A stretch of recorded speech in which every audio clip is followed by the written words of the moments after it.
গোবিন্দা গোবিন্দা। সুপ্রভাত বন্ধুরা, আমি মুনমুন, প্রবাসী মুনমুন আর মুনমুন স্টোরিতে তোমাদের স্বাগত জানাই। তো অনেক দিন ধরেই ভাবছি যে কোথাও যাব যাব যাব, তো যাব বললেই তো হয় না, আগে থেকে প্ল্যান প্রোগ্রামও করতে হয়, নাহলে যাওয়ার উপায় থাকে না। তারপরে অনেক দিন ধরে ভেবে ভেবে টিকিটও পাচ্ছিলাম না, তো অবশেষে তিরুমালা দর্শনের টিকিট পেলাম। যেমন ভাবা তেমন কাজ, 3 মের টিকিট পেয়েছি। তো আমরা রবিবার মানে 3 মে সকাল সকাল রেডি হয়ে বেরিয়ে পড়েছি। তো আমি থাকি চাকরি সূত্রে হাজব্যান্ডের, তো অন্ধ্রপ্রদেশে। তো আমার এখান থেকে তোমার তিরুমালা 2-2.5 ঘন্টা লাগে। তোমাদের দূর থেকে দেখাচ্ছি, দেখো তিরুমালা পর্বতটা দেখা যাচ্ছে। তো রেডি হয়ে যাওয়ার পথে শুধু পাহাড় পাহাড়, এত সুন্দর হাইওয়ের রাস্তা, এত সুন্দর নেচার, কি বলবো। দেখতে দেখতে আমরা এগিয়ে চলেছি। তো আমরা ভাবলাম শুধু তিরুমালাই দেখব, তো চলো আরও কিছু যদি কাছাকাছি থাকে দেখা যাক। তো আমরা চলে এসেছি আস্তে আস্তে তোমার চন্দনগিরি ফোর্টে। দেখো এটা বহুকাল আগেকার ফোর্ট, চারধারটা পাহাড়ে ঘেরা পুরো। আর এখানে একটা মিউজিয়ামে আছে, যেখানে পুরনো সব পাথরের তৈরি অনেক কিছু স্ট্যাচু তৈরি আছে, যেখানে বেশিরভাগ লক্ষ্মী, গণেশ, বিভিন্ন দেবদেবীর মূর্তি রয়েছে, বহু পুরনো সেগুলো। আর যে মানে প্রাসাদটা, সেই প্রাসাদের মধ্যে সংরক্ষণ হয়েছে। এত বাইরে গরম কিন্তু ভেতরটা এত ঠান্ডা, তোমাদের কি বলবো, মানে ভেতরে একটু কোনো গরম হাওয়া প্রবেশ করতে পারছে না। আগেকার বিরাট বিরাট। তো তোমাদের দেখাচ্ছি, দেখো এটাই ভেঙ্কটেশের মূর্তি, আর এটা পদ্মাবতীর মূর্তি। মানে এত সুন্দর মূর্তির কারুকার্য, তো তোমাদের মানে ক্যামেরায় তোমরা কতটা দেখতে পাচ্ছ বুঝতে পারছি না। তো খুব সুন্দর মানে প্রতিকৃতি। এই যে দেখো ভগবান, মানে এটা হচ্ছে শ্রী বিষ্ণু হয়তো। দেখো চারিদিকে ভেঙ্কটেশেরই মূর্তি বেশি অ্যাকচুয়ালি। আর চারধারটা মানে উঁচু পাহাড় দিয়ে ঘেরা, এত সুন্দর মানে পার্কের মতন করে রাখা আছে। তোমাদের এবারে বিল্ডিংটা দেখায়, দেখো মানে কত সুন্দর বিল্ডিংটা। আর এগুলো মানে মেনটেন করেও রেখেছে। এই যে আমার হাজব্যান্ড ঘুরে ঘুরে ভিডিও করছে চারদিকে, আর আমিও তুলছি। এই যে এখানে একটা মমির মতন কিছু দেখতে পেলাম, তো আমি তুলে ফেললাম চট করে। হ্যাঁ, খুব সুন্দর জায়গা। মানে কেউ যদি বলে যে একদিনের জন্য গিয়ে একটু কোথাও মানে এন্টারটেনমেন্ট করব, একটু ঘুরে বেরিয়ে আসবো, তো খুব ভালো জায়গা। অনেকটা সময় লাগে, তো আমাদের হাতে বেশি সময় ছিল না, তাই খুব চটপট আমরা মানে এই রাজপ্রাসাদটা বা ফোর্টটা যাই বলো না কেন আমরা ঘুরে দেখে নিয়েছিলাম। তারপরেই আমরা আমাদের নেক্সট গন্তব্য যাওয়ার জন্য রেডি হচ্ছিলাম। কারণ তিরুমালা পর্বত মানে যেখানে ভেঙ্কটেশের মন্দির, যেখানে তিরুপতির মন্দির বলো, সেখানে টিকিট কেটেছি ঠিকই, কিন্তু লাইন দিয়ে অনেকক্ষণ আগে থেকে দাঁড়াতে হয়, নাহলে প্রচণ্ড ভিড় হয়ে যায়। আমাদের 8টায় বুকিং ছিল, তো আমরা চেষ্টা করছিলাম যত তাড়াতাড়ি সম্ভব গিয়ে লাইন দেওয়ার। এই যে দেখো তোমাদের দেখাচ্ছি, 4-5টা অনেক লোক এসেছিলো। আর এখানে লাইটিংয়েরও ব্যবস্থা রয়েছে রাতের বেলায় নিশ্চয়ই আরও সুন্দর লাগবে এখানটা। তোমাদের পুরো জায়গাটা ঘুরিয়ে দেখাচ্ছি যে কত সুন্দরভাবে মানে সজ্জিত করে রাখা আছে। তো এখানে বাইরে গেছি, ফটো তুলব না সেটা তো হয় না, তো কিছু ফটোও তুলেছিলাম। তো বেশি তো আমাদের নিজেদের থেকে বাইরের যেগুলো মানে পেয়েছি, মানে যে নেচারটা দেখেছি বা দুর্গটা দেখেছি বা পাহাড়টা দেখেছি, সেই ফটোগুলো বেশি তোলার চেষ্টা করেছি, কারণ এইগুলোই মনে থাকবে। নিজেদের ফটো তো অনেকে তুলি, এটা রাস্তায় যেতে যেতে মনে হলো পাহাড়টাকে নিয়ে একটা ফটো তুলি, তো খুব সুন্দর লাগছিল বাইরের পাহাড়টা। আর এইটা দেখো পুরো ফোর্টটা তোমাদের ঘুরে দেখায়, কত বড় ফোর্টটা।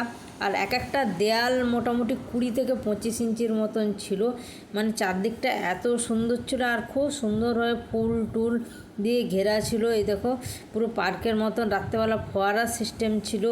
তো আমি মানে পুরোটা যতটা পেরেছি ক্যামেরায় বন্দি করার চেষ্টা করেছি। এটা আমার একটি নিজের ফটো। আর দেখলাম এটা বহু পুরনো লোহার চেয়ারটা, তো দেখে দুজনে দুটো পোজ দিয়ে ফটোও তুলে ফেলেছি। আর বাইরে গেলে কি হয় বলো তো, মন ভালো থাকে, কাজে এনার্জি পাওয়া যায়, মেন্টালি ফ্রেশ থাকে।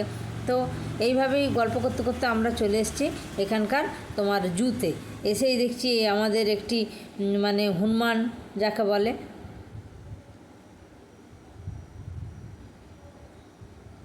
আর এই যে চিতা শুয়ে আছে।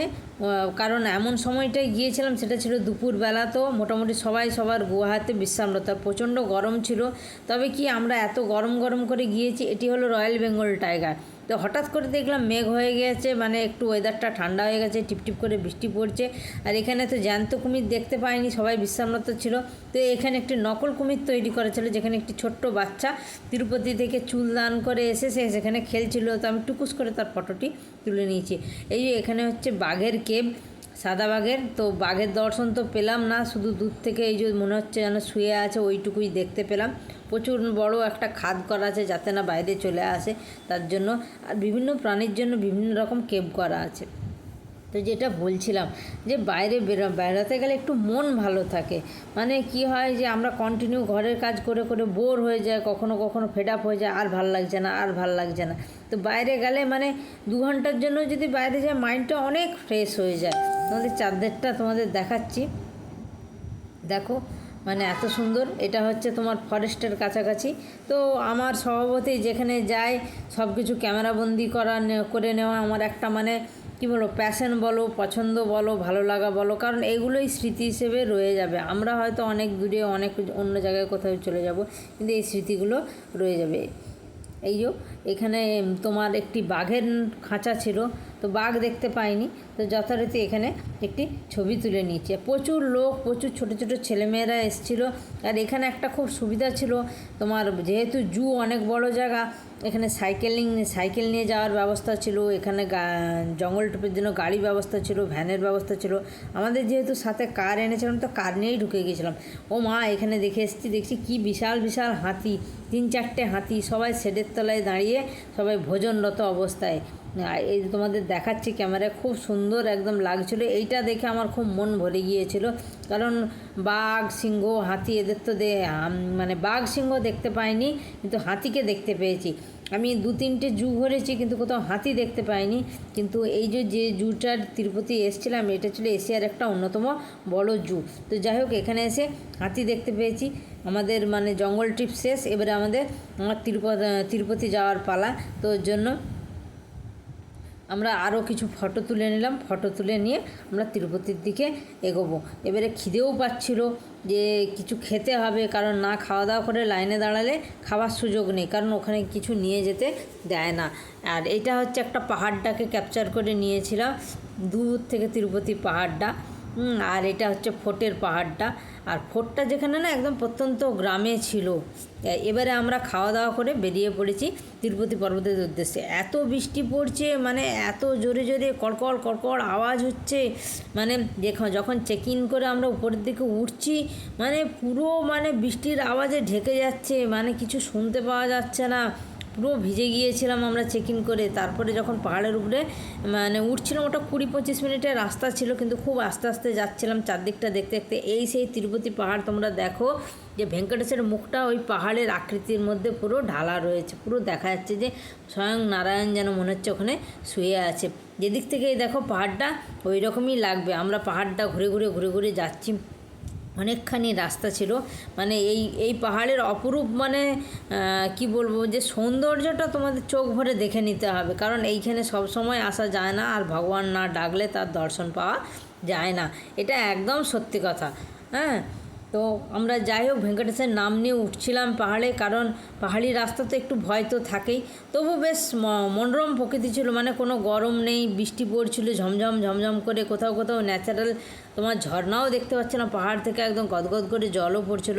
এবারে এসে লাইনে দাঁড়িয়েছি, সবাই এখানে তিরুপতির উদ্দেশ্যে চুলদান করেছে, তাই এখানে অনেকেই ন্যাড়া দেখতে পাবে। তো আমরাও যথারীতি লাইনে এসে দাঁড়িয়েছি। তবে হ্যাঁ, এইখানের মন্দিরে এলে ধুতি আর শাড়ি অবশ্যই পরতে হয়, নাহলে চুড়িদারে ওড়না নিতে হয়, যেটা আমরা ভুল করেছিলাম। তো আমাদের গিয়ে ধুতি আর ওড়না কিনতে হয়েছিল। এই যে গিয়েই আমরা তিরুপতির একদম তিলক লাগিয়ে দাঁড়িয়েছি। এই যে বাইরেটা তোমাদের দেখাচ্ছি, দেখো এখানে গ্রিল করে ব্যবস্থা আছে, শেডের ব্যবস্থা আছে, পানীয় জলের ব্যবস্থা আছে। ঠাকুর দর্শন শেষ, তোমাদের রাতের ছবিটা তুলে দেখাচ্ছি। আর কারণ বেশি সময় ছিল না, ঠাকুর দর্শন করতে করতে প্রায় 8:30 বেজে গিয়েছিলো। তারপর লাড্ডু কানেকশান, মোবাইল কানেকশান করতে করতে 9টা বেজে গিয়েছিলো। বাড়ি ফিরতে হবে, পরের দিন অফিস থাকবে। তো কোনো রকমে আমরা ঠাকুর দর্শন করে জিনিসগুলো কালেক্ট করে ঠাকুরকে প্রণাম জানিয়ে আমরা বাড়ির উদ্দেশ্যে রওনা হলাম। আর এইটা হচ্ছে তিরুপতির বেস্ট পিকচার, এটা ধুতি আর ওড়না নিয়ে।